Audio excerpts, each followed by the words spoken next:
Okay, so here's a great project for the CodeBot. We did this as part of our competition library, and it uses a low-cost compass module. So it's actually a magnetometer. This particular chip is a QMC 5883, and these are available from all of your favorite online sources. We'll give a link in the show notes. So we're going to show how to take this and use the breadboard module on the CodeBot. Plug this guy in. There's just a few wires to connect it to the I2C interface, and then you'll plug that right into your CodeBot and see if we can drive with some compass navigation. All right, let's check out the code for the compass. So this particular piece of code, which is the main code that's running in the CodeBot, is very simple. We're just importing everything from the compass module, enabling the motors, initializing the compass, and then calling this function compass forward, which is driving forward for 1,000 millimeters. So that seems a little bit too simple. The trick is we're using the CodeBot Competition Library here, and we actually have a special module that we've written to control the compass. So let's dive a little bit deeper into that. Okay, the next level down is compass.py. It's part of the CodeBot Competition Library. So this is loaded onto your CodeBot in the lib directory. At the top here, you can see that it imports botlib, which is the top level module of the competition library, but it also imports the QMC 5883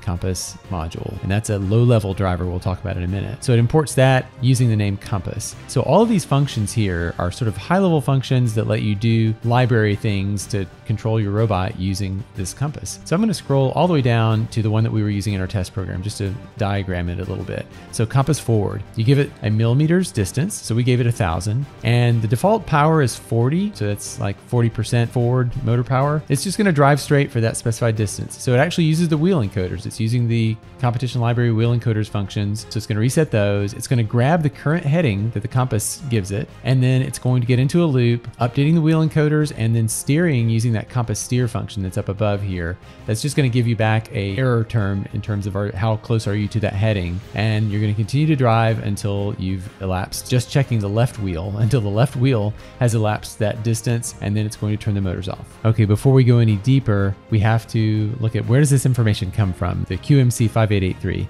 Well, every electronic part has a data sheet. And so we got the data sheet, and these are usually available freely online. So this one was just downloaded off the internet, the data sheet for this part.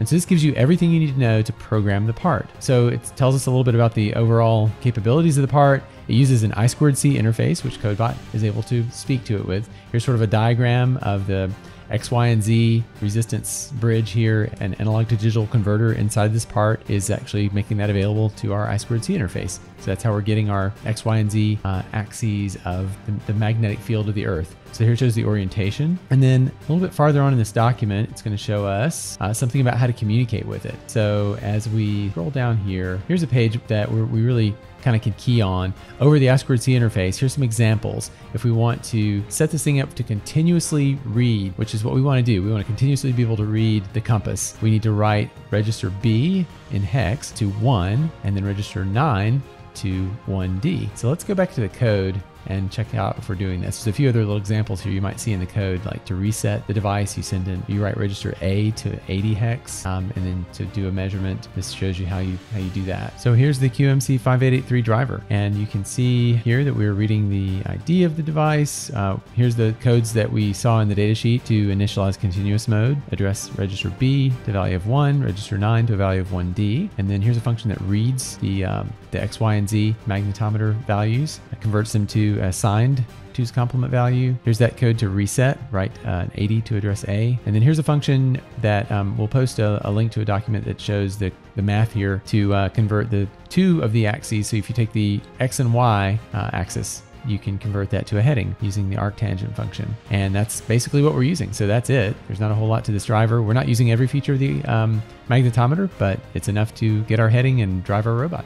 Okay, so now we've got the code loaded in the CodeBot, and you see I've got the compass module plugged into the breadboard. There's a little bit of an angle here, so we just tilted it back so that the compass is relatively level compared to the CodeBot board, so it's level horizontal with the ground. And make sure your pins are all connected in the right spots on the breadboard. So as we talked about with the code, it's going to, when it starts up, it's going to get a heading of wherever it's pointed when the CodeBot first boots up, and then it's going to try to maintain that course heading. So we're going to turn on.